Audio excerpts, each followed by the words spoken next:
Hi, this is Dee at Aloha Astro.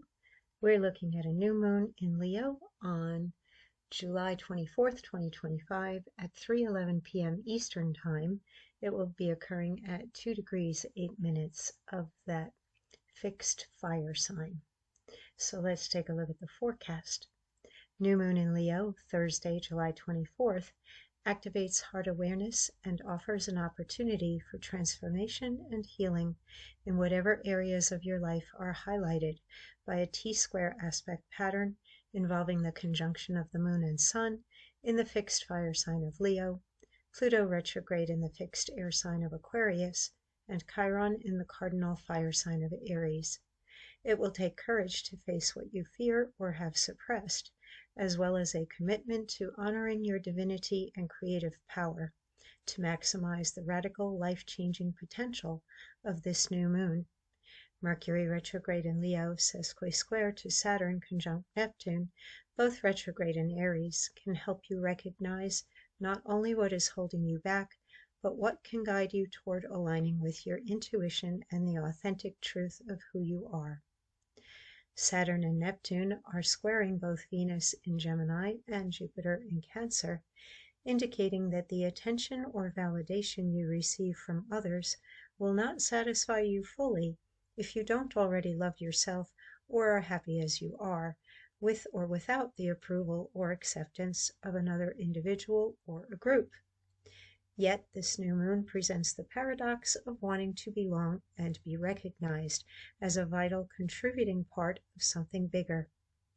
Leo rules the fifth house of romance, dating, art, creativity, children, pets, hobbies, entertainment, and competition. And you will find that exploring and experimenting with any or all of these playful and engaging interests and activities is likely in the next 2 weeks, no matter what house in your chart is being visited by this new moon. As the moon and sun engage in a cradle angel wings aspect pattern with Pluto, Saturn, and Neptune and Uranus, lightening up, opening up, and yielding to the childlike wonder and excitement that new ideas, opportunities, or relationships stimulate, will enable you to release past conditioning and behavior that no longer serves you and is standing in the way of a bigger and more effective expression of your unique talents and genius, which you are fully supported in sharing, thanks to Uranus in Gemini forming trine aspects with both Mars and Pluto, planets of action and empowerment. Expect a renewal of physical vitality and youthful joy, tempered by the lessons of experience and the sweetness of gratitude to be felt in your heart chakra and solar plexus today and tomorrow, because of the moon and sun together in Leo. 2 T-squares, one involving Venus, Mars, Saturn, Neptune, and the other, Sun and Moon, Chiron, Pluto, that bring pressure to bear or act as catalysts, coinciding with intense events in your personal life or the outer world over which you have no choice or control, could also make you acutely aware of your heart and solar plexus chakras. Allow yourself the full expression of your emotions. Do not deny the wisdom of your heart or dim the shining of your light. So let's take a look at how the chart is and what's going on there in the sky. Here we see the moon and sun, 2 degrees 8 minutes, 3:11 p.m. Eastern Time, Mercury retrograde. There's that it's a subconscious type of an energy when you have that sesqui-square going on, and it is picking up on intuition. It's basically telling you that you're not going to have all the right words, or don't overthink things. Get into what your instincts and your intuition are telling you. Listen to them and particularly tune into your physicality as well, because that Saturn and Neptune retrograde in Aries are involved with Venus and Mars, as well as Mars conjunct that south node in Virgo. So there's strong physicality indicated by Mars, which is an action-oriented planet, and Saturn, which is also a planet of longevity, endurance, physicality. We've got Venus in there, uh, playing around with that T-square, bringing in that fickleness or that duality or the what ifs of things. But it's also making a very nice sextile to Chiron in Aries.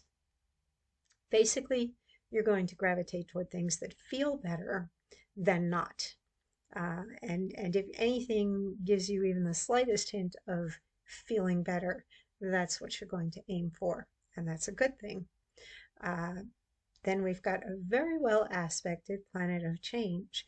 You can see that there are no challenging or friction producing aspects flowing out of Uranus at that 0 degrees, 42 minutes of Gemini. We're just starting out here and getting used to that new flavor of that planet of uniqueness, freedom, individuality, change. We're used to it being in Taurus, where it's been for a number of years now.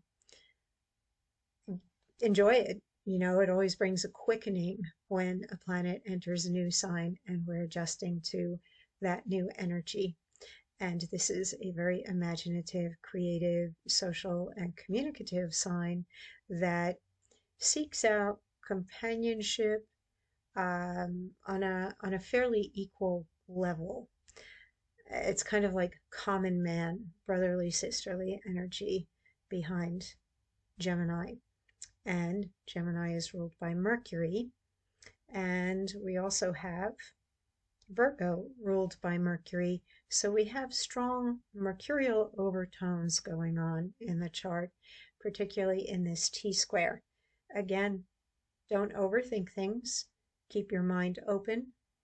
Be open to the possibility that things can get better or things can change, and that you can learn new things or meet new people and have a new perspective on life. And then Uranus definitely backs that up with its involvement in the 2 overlapping minor grand trines, creating that cradle, as well as these 2 freestanding trine aspects, one of them to Pluto and one of them to Mars.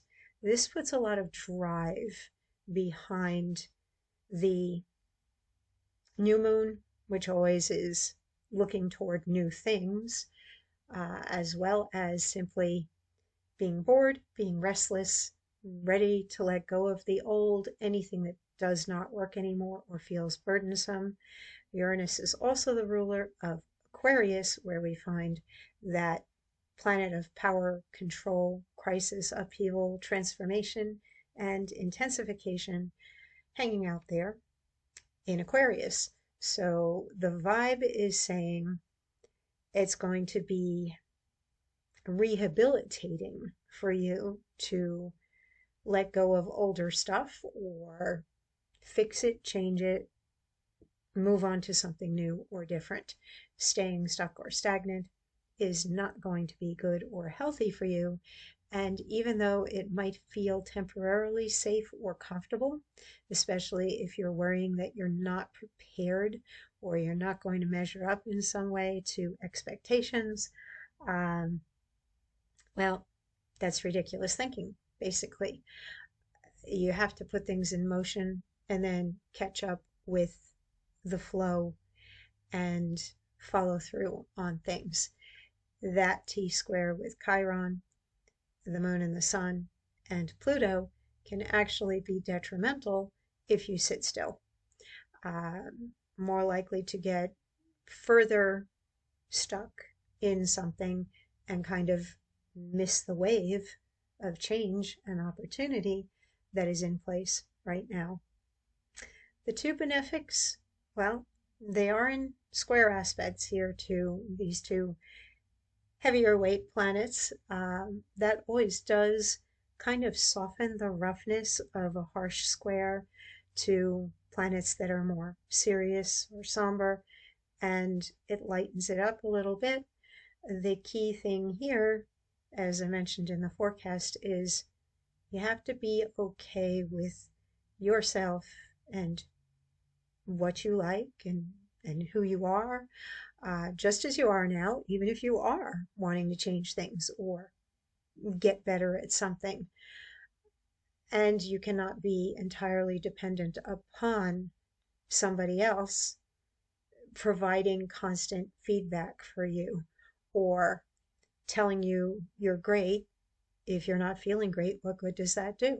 It doesn't do any good at all. So you have to find that within yourself, and then it can be welcomed and accepted when you're receiving it from somebody else. If you don't have it and somebody's trying to tell you, here, I want to give that to you, but you don't possess it, you are more likely to reject those compliments or overtures right now because of that square to Jupiter, and that square particularly with Venus in the bigger T square.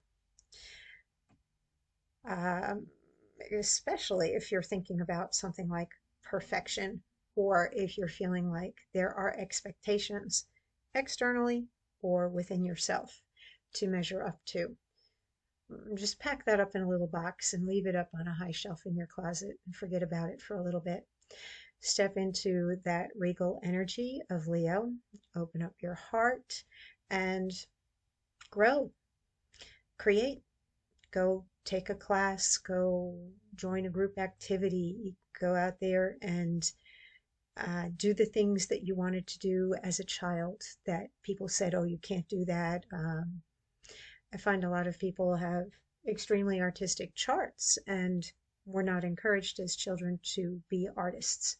So if you have an inner child that really wants to get that box of 64 Crayola crayons with the built-in sharpener, go out and buy it for yourself, and a big, big coloring book, and have some fun.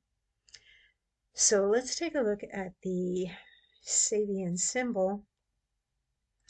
This is an update. The original one is a mature woman daring to bob her hair. And this is from Dane Rudyard's collection over at Mindfire. We round up to 3 degrees of Leo, a middle-aged woman in her long hair flowing over her shoulders and in a braless, youthful garment. Keynote, the will to meet the challenge of age in terms of our modern society's glorification of youth.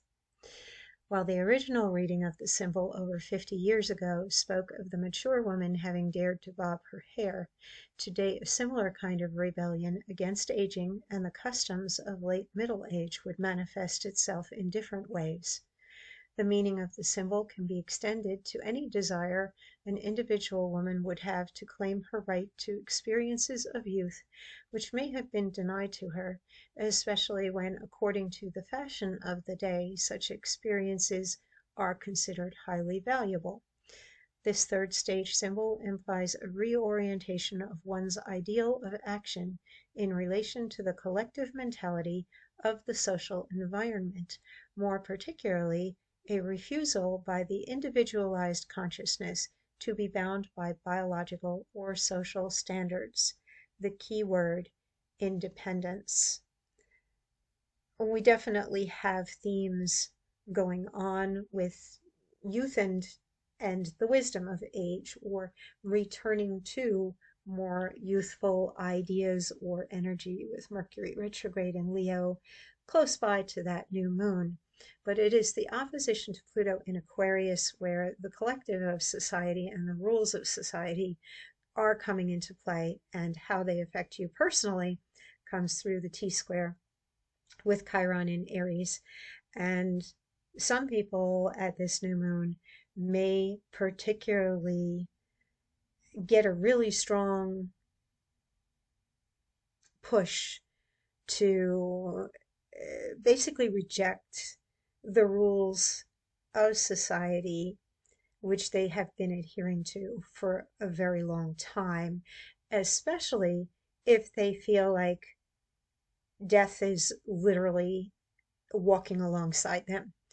And I didn't write it in the forecast, but I do feel like the current new moon may see a number of celebrities passing, or that you may know of people who suddenly die, because Pluto is a planet that does rule transition and death. Pluto rules Scorpio and the eighth house, which, among other things, is death and the other side. Hopefully, you don't experience, any profound grief at this new moon or have an event happen that impacts you so deeply and personally, such as the death of a loved one. But expect that there may be things in your life that symbolically could be dead to you now or dying, where you just say, no more. I am no longer doing that. For some people, it may be the giving up of a habit, or simply you decide that you're no longer going to dress a certain way, or you're no longer going to drink or smoke, or you're going to start eating better. You're aware of your physicality and your mortality at this new moon because of these two T-squares and the fact that both Saturn and Pluto, which do support each other in this, that awareness that you can do things that would either create a end of life time period that you choose versus something that you don't, that you can have some effect upon conditions, or that you can take life more seriously and the measure of time and what you do with your time, which would require you going back into the heart. And if your heart lifts when you are doing a particular thing or with a particular person versus hanging out with people you can't stand or doing something that brings your energy down, then the message is pretty clear. And I know we can't immediately change some things in an instant or overnight, but at a new moon, we can plant a seed and it can germinate. And along with the cycles of the planetary transits, over time, you can work toward those bigger goals and in those incremental steps. So this is an excellent time period for all your vision boarding and writing your manifesto, what you're going to manifest, seeing yourself as if you are already there, projecting yourself into the future, and using those T-squares to turn away from or say, I'm not looking at that anymore. I'm not going to think about that anymore. That is not going to take away my time or my thoughts. I have other things to pay attention to. And that would be that cradle pulling your attention up toward lighter things that promise growth and change in the future for the better. As always, do take care, stay safe. Yes, we are under a Mercury retrograde. And the biggest thing, and I've noticed for myself, just like I've missed exits the last week, but the clouds have been absolutely amazing in the sky. That's my excuse. I just kind of follow the car in front of me with half my attention while I'm looking up at the clouds and miss my turn. So do pay attention on the road. There is a dreaminess involved with this aspect between Mercury retrograde in Leo and Neptune retrograde in Aries. Neptune always brings in that dreamy quality to things, which is wonderful for your imagination, but not so wonderful when you're out traveling around or, take notes, write things down, set your alarms, pay attention so you're not late and you don't miss your flight or whatever it is that you're supposed to be doing. All right, I'll be back again tomorrow with the shorter daily forecast, and then in 2 weeks, if you're not following me on YouTube for the daily, in 2 weeks, the full moon forecast.